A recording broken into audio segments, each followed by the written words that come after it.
नमस्कार दोस्तों, स्वागत है आपका फिर से आपके अपने चैनल अंजलि शर्मा पे। दोस्तों, हमने पिछली 3 क्लास में हमने सबसे पहले जो क्लास शुरू करी थी उसमें हमने पढ़ा था। पिछली 3 क्लास हमने कर चुके हैं। पहली क्लास में मैंने आपको सीटेट का सिलेबस बताया था, उसमें स्पेशली संस्कृत का सिलेबस मैंने डिस्क्राइब किया था।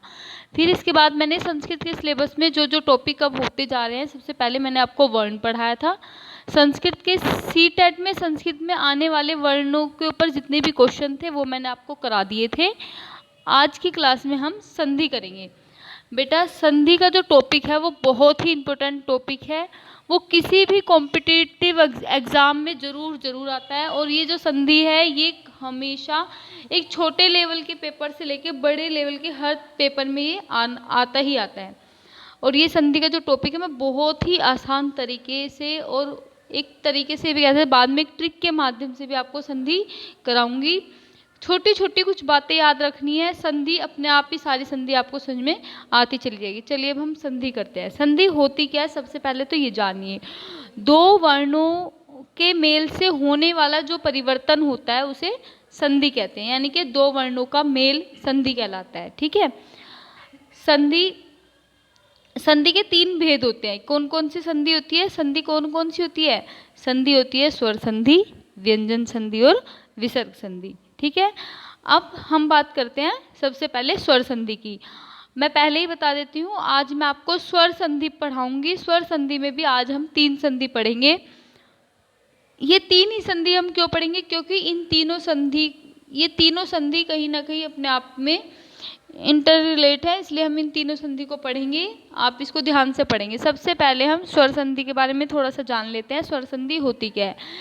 2 स्वर के मेल से होने वाला जो परिवर्तन होता है उसे स्वर संधि कहते हैं। जब भी हम किसी 2 वर्णों के बीच में संधि करते हैं तो उनमें अगर धन के चिन्ह के पहले पूर्व वाला और उत्तर वाला जो वर्ण होता है वो दोनों ही वर्ण अगर स्वर होते हैं तो उसे स्वर संधि कहा जाता है। कहने का तात्पर्य केवल इतना है, आसान भाषा में है, कि जब 2 स्वरों का मेल होता है तो उसे स्वर संधि कही जाती है। स्वर संधि में सबसे पहली जो हमारी संधि आती है वो होती है दीर्घ संधि। कौन सी संधि होती है? दीर्घ संधि। या अभी मैं आपको खोल के बता रही हूँ, लास्ट में मैं आपको एक सार रूप में बताऊंगी, वो आपको और अच्छे से क्लियर हो जाएगा। दीर्घ संधि सबसे पहले हम पढ़ेंगे दीर्घ संधि। दीर्घ संधि का एक छोटा सा सूत्र है, आता नहीं है सीटेट के पेपर में, कभी भी नहीं आएगा। आपकी नॉलेज के लिए बता रही हूँ, अगर आपको बाद में भी काम आ जाएगा, वरना आप सिर्फ सुन लीजिए, आपके लिए इम्पोर्टेंट नहीं है, सीटेट वालों के लिए। सूत्र क्या है? अकहा सावर्णे दीर्घहा। अकहा, एक शब्द का मतलब देखिए। अकहा मतलब क्या होता है? अक प्रत्याहार में आने वाले वर्ण। अक प्रत्याहार में आने वाले वर्ण अगर अक प्रत्याहार में कौन कौन से वर्ण आते हैं? अ, ई, उ और री। अगर प्लस से पहले इनमें से कोई भी वर्ण है और प्लस के बाद भी सेम वर्ण नजर आते हैं तो वहाँ पर दीर्घ संधि होती है। अब थोड़ा सा और पढ़ेंगे कैसे। दीर्घ संधि का तात्पर्य यह होता है कि जो ये प्लस का निशान होता है जिसे हम धन कहते हैं, इस प्लस के निशान से पहले जो भी वर्ण आएगा सेम वही वर्ण, या तो वो वर्ण या उसका, जैसे अ अगर पहले है तो बाद में भी अ ही होगा। आ में कोई सा भी आ हो सकता है, आ भी हो सकता है और अ भी हो सकता है। ठीक है। जैसे संधि नियम आप ध्यान से देखेंगे, जो मैंने लिखा हुआ है संधि नियम। संधि नियम में आप देखोगे प्लस से पहले कोई भी आ हो सकता है, प्लस के बाद भी कोई भी आ हो सकता है, दोनों मिलके बनेगा क्या? आ बनेगा। ठीक है। उसका, इन दोनों का ही दीर्घ रूप बन जाता है। ऐसे ही उ, यानी कि ऐसे 2 वर्ण जिनके उच्चारण स्थान समान हो, वो दोनों वर्ण प्लस से पूर्व और प्लस के बाद भी 2 सेम उच्चारण स्थान के वर्ण अगर होते हैं तो उन दोनों के स्थान पर उसी का दीर्घ आ जाता है। उ और उ के स्थान पर उसी का ही दीर्घ उ आ जाएगा।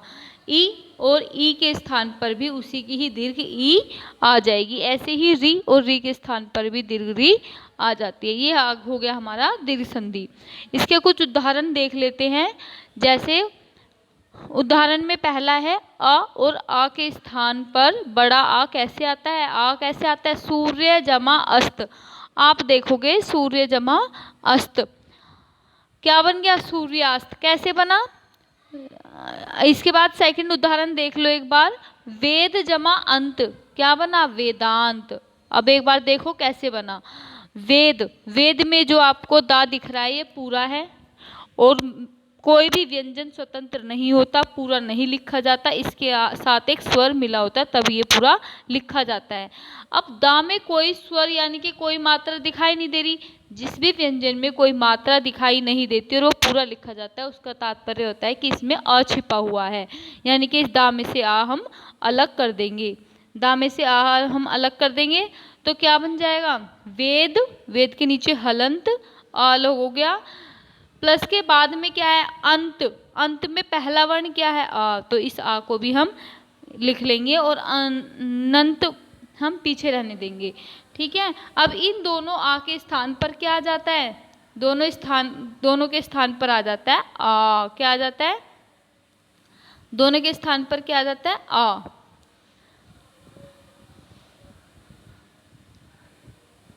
दोनों के स्थान पर आ जाएगा तो क्या बन जाएगा? वेद। दा जो आधा था उसमें हम कौन सी मात्रा लगाएंगे? आ की मात्रा लगाएंगे और अनंत ऐसे ही लिखा जाएगा। क्या बन जाएगा? वेदांत बन जाएगा। ऐसे ही है मुनि जमा इंद्र। मुनि जमा इंद्र, इसमें दो स्वर ढूंढो, प्लस से पहले कौन सा स्वर नजर आ रहा है? ई, छोटी ई, और प्लस के बाद भी ई नजर आ रहा है तो दोनों ई को एक साथ लिख लेंगे। तो कैसे लिखेंगे? मुन, मुन लिख लेंगे, मुन में से ई अलग हो जाएगी तो ये आधा ना बच जाएगा, और इंद्र का आधा ना और द्र अलग लिख लेंगे तो दोनों ई के स्थान पर बड़ी ई आ गई और अब सब चीज सारे ही वर्णों को का संयोग करके लिख देंगे तो क्या बन जाएगा? मुनि इंद्र बन जाएगा। ठीक है, ऐसे भानु जमा ऊर्जा, भानु ऊर्जा बन जाएगा। ठीक है, ऐसे ही है हमारा पितृ जमा ऋणम, पितृ ऋणम बन जाएगा। ठीक है, पितृ में री को अलग कर लेंगे, इधर भी री है, दोनों के स्थान पर उसका दीर्घ आ जाएगा। तो ये हो गई हमारी दीर्घ संधि। बहुत ही आसान है, आशा करती हूँ दीर्घ संधि आपको समझ में आ गई होगी। अब हम पढ़ते हैं गुण संधि। देखो एक चीज बताती हूँ, जब भी आप गुण संधि पढ़ो तो गुण के साथ साथ ही हमें वृद्धि संधि पढ़ लेनी चाहिए। जैसे हम किसी सब्जेक्ट में दो चीजें एक साथ पढ़ते चलते हैं ना, जैसे किसी चीज में अंतर देखते हैं, कुछ टॉपिक ऐसे होते हैं जो एक दो टॉपिक एक साथ पढ़े जाते हैं, ऐसे ही संधि में अगर आप दो संधि को एक साथ पढ़ोगे, कौन कौन सी दो को? गुण और वृद्धि संधि को हमेशा एक साथ पढ़ो तो आपको ज़्यादा अच्छे से क्लियर हो जाती है। अब देखो अब मैं गुण संधि की बात करती हूँ। गुण संधि में हमेशा एक चीज़ ध्यान रखनी है, जब भी प्लस का जो भी दो शब्दों के दो वर्णों के बीच में संधि होती है तो प्लस से पहले वाला जो वर्ण होगा वो हमेशा आ होता है। दो आ मतलब होता है, मैं अगर एक आ बोल रही हूँ तो आपको खुद ब खुद समझ लेना चाहिए, आ मतलब होता है किसी भी तरह का, आ भी हो सकता है और अ भी हो सकता है, यानी कि छोटा या बड़ा कोई भी आ हो सकता है। प्लस से पहले, प्लस के बाद में तीन शब्दों को ध्यान रखना है। गुण संधि में बस तीन ही बातें ध्यान रखनी है। पहली बात, प्लस से पहले आ होगा। दूसरी बात, प्लस के बाद प्लस के बाद या तो ई हो या ऊ हो या री हो। अगर प्लस के बाद ई है, अगर प्लस के बाद ई है तो हमेशा ए हो जाएगा। आ और ई के स्थान पर हमेशा क्या होगा? ए हो जाएगा। और अगर प्लस के बाद ऊ है, यानी कि पहले आ और प्लस के बाद ऊ है तो हमेशा ओ हो जाता है। ठीक, और अगर प्लस के बाद री है, यानी कि आ और री के स्थान पर अब क्या हो जाएगा? अर हो जाएगा। उदाहरण के माध्यम से समझने का प्रयास करते हैं। जैसे एक उदाहरण है, धन प्लस इंद्र। धन प्लस इंद्र, ना में कोई मात्रा नहीं है, खुद ब खुद समझ जाओ कि ना से ना में क्या छुपा हुआ है? आ छुपा है, यानी कि प्लस से पहले आ है और प्लस के बाद हमें ई दिखाई दे रहा है। तो ऐसा मैंने कहाँ बताया था? ऐसे मैंने गुण संधि में बताया था कि प्लस से पहले अगर आ है और प्लस के बाद ई ऊ या री हो तो गुण संधि होगी। तो पहले तो ये देखो क्वेश्चन ऐसा भी आ जाता है, ऐसे कोई शब्द दे देगा धन प्लस इंद्र और पूछ लेगा ये कौन सी संधि है, तो कुछ नहीं देखना, पहले कंडीशन देखो। तो जैसे उदाहरण गुण संधि का हम उदाहरण देख रहे थे, क्या क्या है, धन प्लस इंद्र धनेंद्र कैसे बना। धन में हमें सबसे पहले यही देखना है, मैं बता चुकी हूँ आपको कि हमें ये देखना है कि इसमें गुण संधि हो, हमें ये देखना है गुण संधि हो इसमें। हाँ, जैसे हमने करा है धन प्लस इंद्र धनेंद्र, तो हमें सबसे पहले ये भी पूछ लेता है कि आपको एक उदाहरण दे देगा धन प्लस इंद्र, ये कौन सी संधि है। तो हमें सिर्फ यही देखना है, कुछ नहीं करना, सिर्फ दो चीज़ें देखो, प्लस के निशान से पहले हमेशा जिस भी संधि में आ नजर आए और प्लस के बाद ई या उ या री में से इन तीनों में से कोई भी वर्ण नजर आए तो वहाँ पर गुण संधि होती है। अब ध्यान दो, आ तो हमें याद ही है, अब प्लस के बाद अगर ई है तो इस ई आ और ई के स्थान पर ए हो जाएगा। तो इसमें क्या हो जाएगा, धन प्लस इंद्र मतलब धनेंद्र। कैसे बना, धन में से आ अलग कर देंगे, इंद्र का ई अलग हो जाएगा, आ और ई मिलके ए बन जाएगा, और ये ए की मात्रा ना पे चढ़ जाएगी तो बन जाएगा धनेंद्र। ऐसे ही आ और उ, आ तो पहले ही पता है, आ तो हो नहीं है, गुण संधि का मतलब ये है आ, प्लस से पहले आ, ठीक है। गुण संधि का मतलब ही यही है कि प्लस से पहले आ और प्लस के बाद ई उ या री हो। तो प्लस से पहले आ और प्लस के बाद क्या दिखाई दे रहा है, उ। मैंने यहाँ पर एक ही उ लिखा है, मैंने यहाँ पे ह्रस्व उ लिखा है, यहाँ पर दीर्घ उ भी हो सकता है। मैंने ऊपर ह्रस्व ई लिखी है, वहाँ पर दीर्घ ई भी हो सकती है, ध्यान देना है ये वाली बात।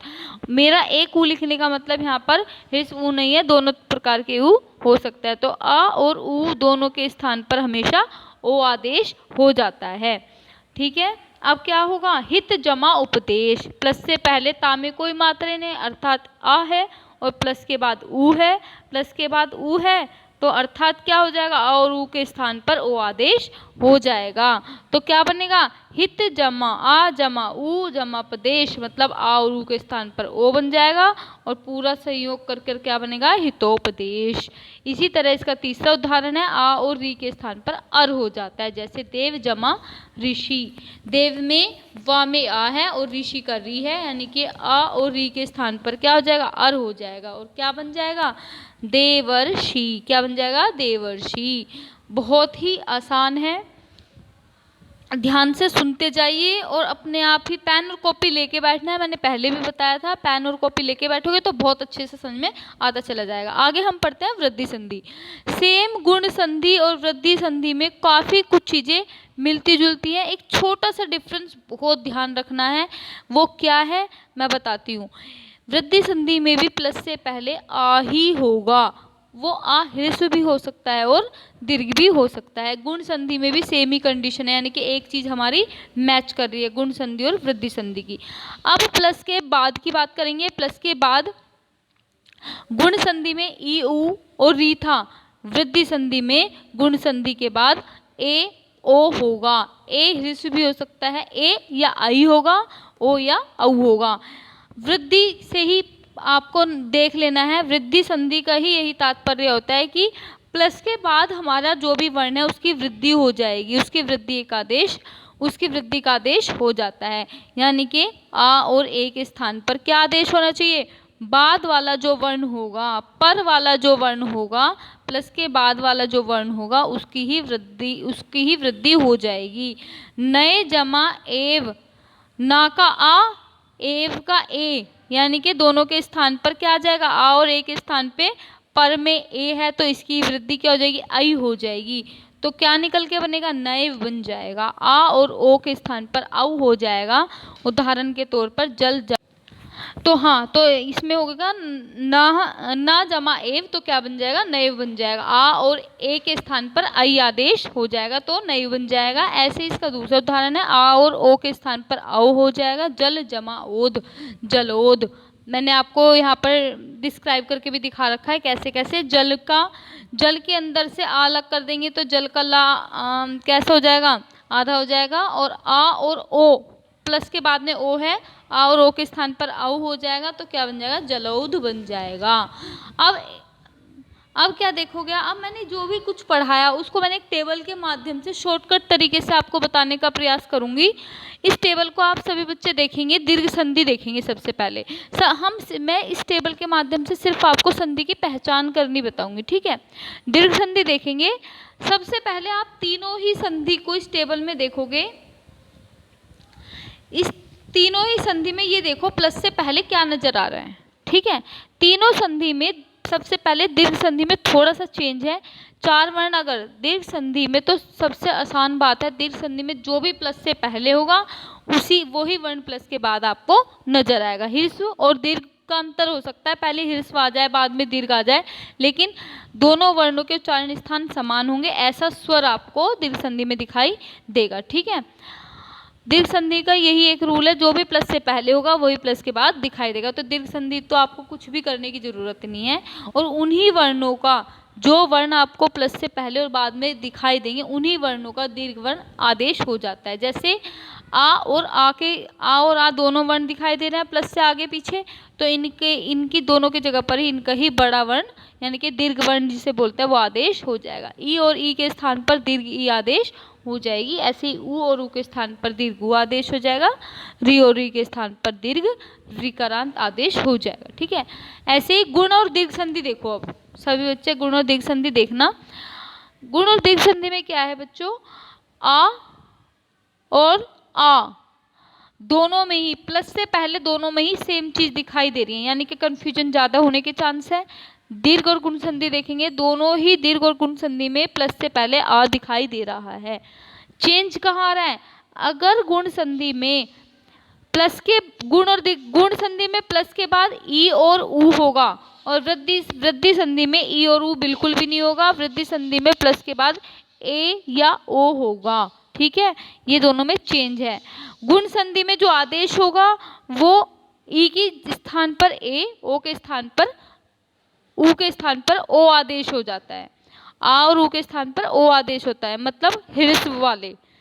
गुण संधि में जो आदेश होगा वो ए का ह्रस्व आदेश होगा, और गुण का भी वो ओ का भी ह्रस्व आदेश होगा। वृद्धि संधि में देखो, वृद्धि संधि में जो आदेश होता है वो आई औ होता है, यानी कि दीर्घ वाले आदेश हो रहे हैं। तो ये वाली चीज आपको ध्यान देनी है, इस टेबल के माध्यम से आप समझ जाओगे।